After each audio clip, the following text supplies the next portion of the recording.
a mensagem, o tema é como edificar uns aos outros na família.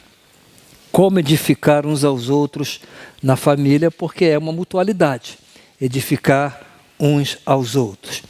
Texto bíblico, Romanos 14, 19, portanto, tenhamos como alvo a harmonia e procuremos edificar uns aos outros.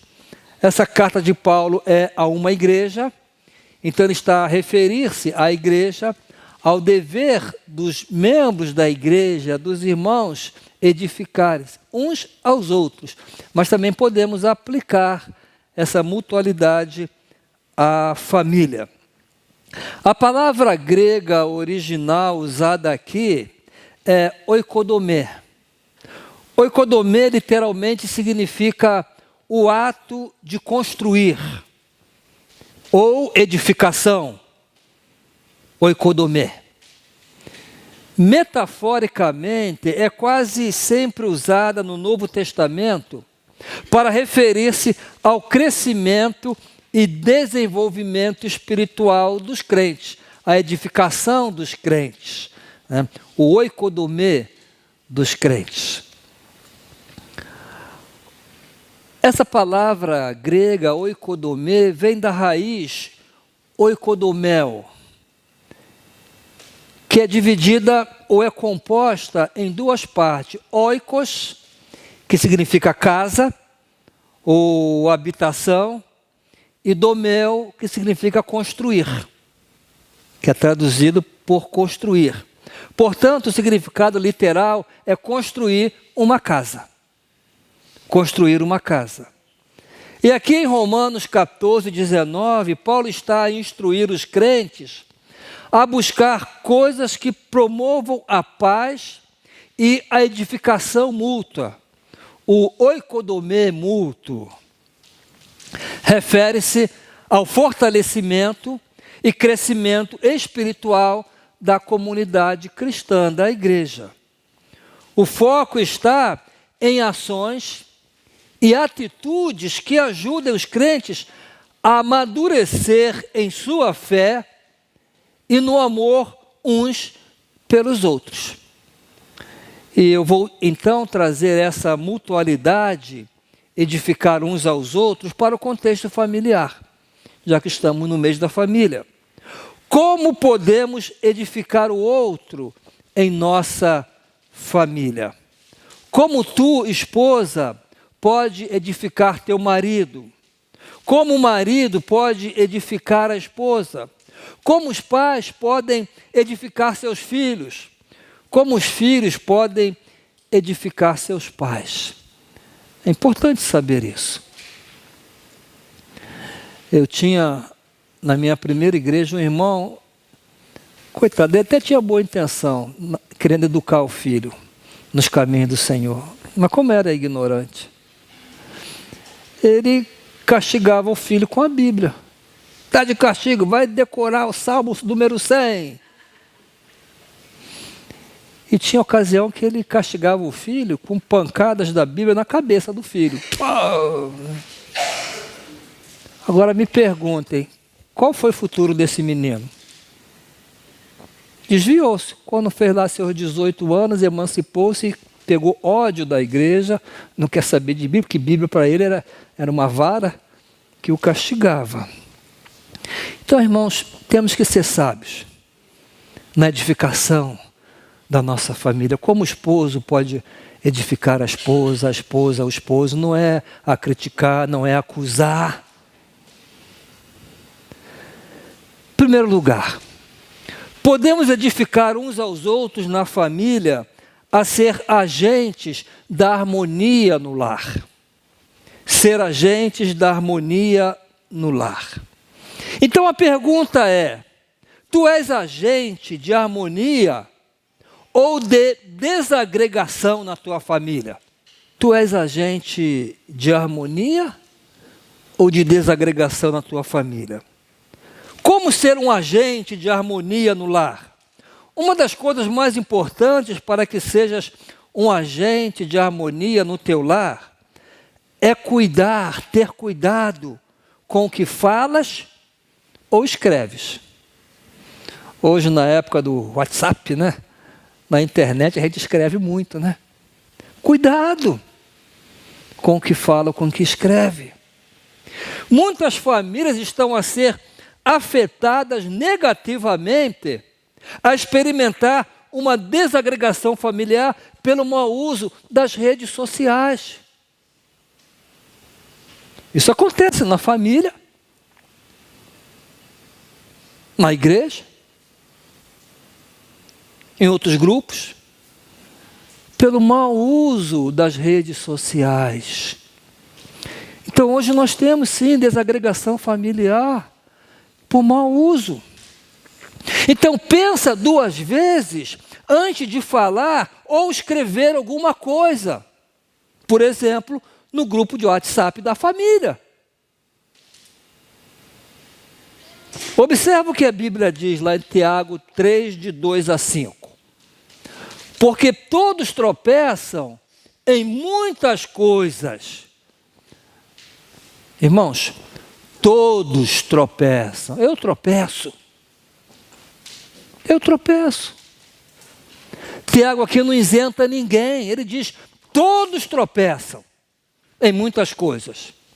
Se alguém não tropeça em palavra, o tal é perfeito e poderoso para também refrear todo o corpo. Ora, nós pomos freios nas bocas dos cavalos, para que nos obedeçam, e conseguimos dirigir todo o seu corpo. Vede também as naus que, sendo tão grandes e levadas de impetuosos ventos, se viram com um pequeno leme para onde quer a vontade daquele que as governa. Assim também a língua é um pequeno membro e gloria-se de grandes coisas. Vede quão grande bosque um pequeno fogo incendeia. A língua também é um fogo. Incêndios em Portugal, né? Começou com um pequeno fogo. E se alastrou. É o que o Tiago está a dizer aqui. A língua é um fogo, é pequeno, mas é um fogo. Como mundo de iniquidade, a língua está posta entre os nossos membros e contamina todo o corpo, e inflama o curso da natureza e é inflamada pelo inferno. Quem faz mal uso da língua, a falar mal, a criticar, a fazer fofoca, maledicência, a sua língua está a ser inflamada pelo inferno. Não sou eu que estou a falar isso não, é a palavra de Deus. É a palavra de Deus. Com a língua ou palavras, verbalizas aquilo que está no teu coração. Sejam palavras verbalizadas ou escritas. Podemos ser agente de harmonia, de edificação. Eu posso usar a minha língua para criar harmonia, para edificar. Mas também podemos ser agente de desagregação familiar. É uma história antiga, que talvez aqui muitos irmãos já conhecem. Em uma pequena cidade havia uma senhora conhecida por ser a maior fofoqueira da região. Falava mal de todo mundo, ninguém escapava. Nem os dela. Nem o pobre do esposo escapava. Nada escapava de seus ouvidos atentos e sua língua afiada. Um dia, ela foi à igreja para conversar com o pastor. A consciência lhe doeu. Ela procurou o pastor e disse: pastor, eu tenho estado a pecar. Tenho espalhado fofocas sobre meus vizinhos, sobre os membros da igreja e até sobre o pastor. O pastor, a conhecer bem a fama da senhora, decidiu dar-lhe uma lição e disse: minha irmã, Queres redimir? Sim, pastor, eu quero. Para te redimires, deves fazer o seguinte: pega um travesseiro cheio de plumas, vá até o topo da colina mais alta da cidade, corte o travesseiro e deixa o vento levar todas as plumas. Deixa. Depois volta aqui. A senhora, embora achasse a tarefa estranha, fez exatamente como o pastor pediu. Quando voltou, o pastor lhe disse: agora vá e recolha todas as plumas que espalhaste. Ah, pastor, isso é impossível. O vento já levou todas as plumas para longe. O pastor então sorriu e disse: exatamente. Assim são as fofocas. Uma vez espalhadas, não há como recolhê-las. Pense nisso, minha irmã, antes de falar sobre os outros. Porque palavra que sai não volta. É como uma flecha. Não volta. Então, cuidado com as tuas palavras. Palavras verbalizadas ou escritas. Elas podem tirar a paz da sua família e causar desagregação familiar. Então, em vez disso, use tuas palavras para criar harmonia, para criar edificação na família. Segundo, podemos edificar uns aos outros na família a viver uma vida digna do chamado de Deus. Nós temos um chamado. Efésios 4, de 1 a 3. Exorto-vos, pois, prisioneiro que sou, pela causa do Senhor, que leveis uma vida digna da vocação a qual fostes chamados, com toda humildade e amabilidade, com grandeza de alma, suportando-vos mutuamente com amor. Sede solícitos em conservar a unidade do Espírito no vínculo da paz. Aqui Paulo responde à pergunta de como podemos viver uma vida digna do chamado de Deus no lar. Primeiro ele fala de humildade, com toda a humildade. O que significa isso? Reconheça teus erros, peça perdão. Marido, eu errei, perdoa. Minha esposa, eu errei, perdão. Pai, mãe, eu errei, perdão. Filho, eu errei, perdão. Meu irmão em Cristo, eu errei, perdoa-me. Igreja, eu errei, perdão. Porque às vezes é necessário pedir perdão à igreja. Porque o pecado de alguns não é contra o pastor. Não é contra o irmão Daniel Tito, contra a irmã Maria Elisa, contra a Lina. É contra a igreja. É o corpo. É o corpo. Então, seja humilde, reconheça teus erros, peça perdão. Segundo, seja amável. Seja bondoso ao falar. Elogie mais os membros da tua família. Marido, qual foi a última vez que elogiaste a tua esposa? Esposa, qual foi a última vez que elogiaste o teu marido? O mesmo pais e filhos, filhos e pais, irmãos e irmãs. Ontem eu falei assim para a Marisa: Marisa, sabe que eu te amo? Ela: tá doente?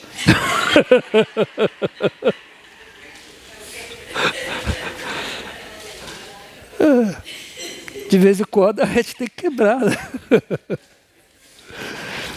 Então seja amável, seja bondoso ao falar. Tolere, tenha paciência uns com os outros. Não é fácil, né, ter paciência com a esposa. Não é fácil ter paciência com o marido. Às vezes eu percebo isso, né? E às vezes acho que eu também sou culpado disso, porque quando eu falo, irmão, é para mim também. Somos mais pacientes com os de fora do que com os de dentro da minha casa. Uma vez meus filhos falaram isso para mim: pai, tu tolera mais os de fora do que a gente. Aí eu saí é porque eu amo vocês, então eu sou mais exigente. Mas não é. Seja paciente, tolere uns com os outros, aceita os membros da tua família como são. Aceita como são. E seja um pacificador. Aquele que procura a paz. Até porque, irmão, quem não é pacificador não é filho de Deus. Jesus disse, bem-aventurados pacificadores, porque serão chamados filho de Deus. Agora, aquele que está sempre em conflito, buscando contenda, a colocar lenha na fogueira, não é filho de Deus. Porque os filhos de Deus são pacificadores. Onde há fogo, ele joga água. Não joga gasolina em cima. Tem uns que jogam gasolina, né? Para aumentar a fogueira. Não. Seja um pacificador.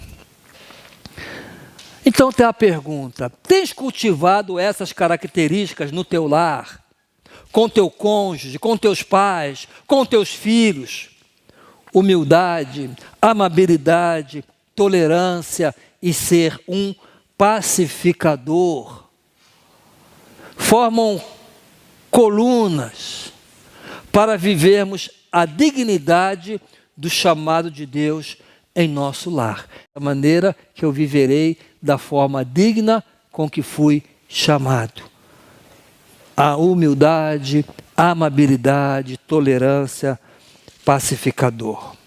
Os pais e líderes da família devem ser exemplo de comportamento cristão, a demonstrar amor, paciência, humildade e perdão.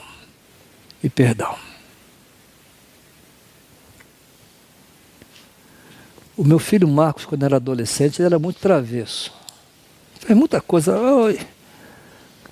Eu sempre perdoava. Não passava a mão por cima não, mas perdoava. Aí uma vez um pastor me perguntou, até quando vais perdoar teu filho? Eu falei, o mesmo tempo que Deus me perdoa. O mesmo tempo que Deus me perdoa. Humildade e perdão. 3.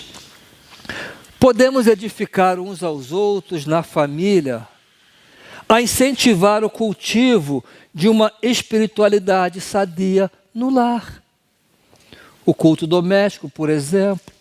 Os irmãos têm aqui na sua brochura sugestão para culto doméstico. Ninguém me pediu impresso, só uma pessoa que me pediu. Espero que os irmãos estejam lá no grupo da comunhão lá e tem a aplicação lá do culto doméstico, um roteiro para culto doméstico. Se queremos construir uma espiritualidade sadia na família, precisamos aprender com Jesus em seus ensinos, conhecido como Sermão do Monte. Eu quero então apresentar-te um desafio. Lê o Sermão do Monte e anotar ali os ensinos de Jesus de como devemos viver a vida, seja na igreja ou no lar. O Sermão do Monte começa em Mateus capítulo 5, para quem não sabe. Vai até o capítulo 7. Leia, anote ali os ensinos de Jesus, de como devo viver na família, como devo viver na igreja. Podemos destacar alguns pontos do que vem a ser uma espiritualidade sadia. Pastor, o que é? Como eu posso ter uma espiritualidade sadia no meu lar? Primeiro, sinceridade. Sinceridade é o oposto de hipocrisia.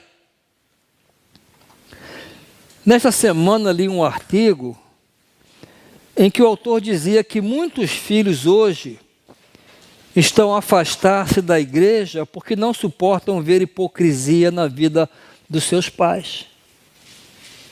Não suportam ver. Eu conheço isso. Eu conheço. Piedade. A piedade cristã é um conceito profundo que se refere à devoção sincera e à prática da fé cristã. A prática manifestada através de atitudes, comportamentos e práticas que refletem o amor e a reverência a Deus, também o amor ao próximo. Isso é piedade. É a prática da vida cristã. Piedade é cultivar uma vida de oração sincera, humilde, dependente. Os filhos percebem quando seus pais são piedosos e são edificados na fé pelo exemplo dos pais. Os irmãos me perdoem mais uma vez por usar a mim como ilustração. Estava no Peru, meu filho Tiago tinha 11 anos. Aí eu fui acordado para ir para o colégio, devia ser 7 horas da manhã, por aí. Na hora que eu entrei no quarto dele, ele estava ajoelhado a orar. Irmãos, aquilo me comoveu tanto. E eu falei com a Marisa, eu nunca falei para o Tiago fazer isso. Sim, mas ela viu o teu exemplo, ele viu o teu exemplo. Então piedade é isso, é cultivar uma vida de oração sincera, humilde, dependente. Os filhos percebem quando seus pais são piedosos. E os filhos são edificados na fé pelo exemplo dos pais. Temor a Deus. Outra forma de cultivar uma espiritualidade sadia. Cultivar um verdadeiro temor a Deus irá causar um grande impacto positivo na família. Eu faço isso ou não faço porque eu tenho temor a Deus. Não é porque é proibido aqui, proibido ali, não. Agora, temor a Deus, irmãos, não é ter medo de Deus, como Adão teve depois que pecou. Ah, Senhor, eu me escondi porque eu ouvi a tua voz, tive medo. Não, não é ter medo. Deus não quer essa relação de medo. É levar Deus a sério. E levar a palavra de Deus a sério. Isso é temor a Deus. Eu levo Deus e a sua palavra a sério. E quarto lugar, irmãos, podemos edificar nossa família favorecendo a maturidade integral uns dos outros. Que todos cresçam, que todos se amadureçam, eu vou favorecer isso. 2 Pedro 3,18, antes crescei na graça e conhecimento de nosso Senhor e Salvador Jesus Cristo, a Ele seja dada a glória, assim agora como no dia da eternidade. Amém. Irmãos, edificar uns aos outros há de tornar a família forte, firme e sólida. Como pode ser uma bênção na edificação da tua família? Como eu posso ser uma bênção na edificação da minha família? Primeiro, incentive mutuamente a vida de oração no lar. Já orou hoje, filho? Já orou hoje, filha? Eu escrevia no espelho da casa de banho lá em casa, né? Já oraste hoje? Aí quando meus filhos iam lá fazer higiene, escovar o dente, já oraste? Aí orar. Incentive mutuamente a vida de oração no lar. Estudem a Bíblia juntos. Incentivem teus filhos e demais membros da família a lerem bons livros. Essa geração de hoje não gosta de ler, né? Ficam horas e horas ali na internet, no WhatsApp, agora pegar um bom livro para ler. Mas incentive, dá de presente. Compartilhe experiência com Deus uns com os outros. Elogie uns aos outros. Profiram palavras de graça, de incentivo, de encorajamento.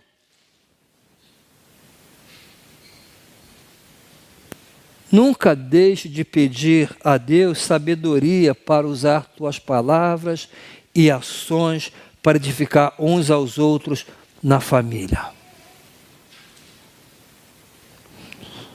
Nunca deixe de pedir a Deus sabedoria. Dessa forma estarás a fortalecer a fé, a autoestima e a vida do outro em teu lar. Irmãos, para concluir, a colocar em prática Romanos 14, 19, que diz, portanto, tenhamos como alvo a harmonia e procuremos edificar uns aos outros, a colocar isso em prática, que as tuas atitudes e palavras, proferidas no ambiente da tua casa, sejam sempre para abençoar e edificar o outro. Como diz lá o salmista, que as palavras da minha boca e a meditação do meu coração sejam agradáveis ao Senhor e que sirvam para edificar uns aos outros. Amém? Amém.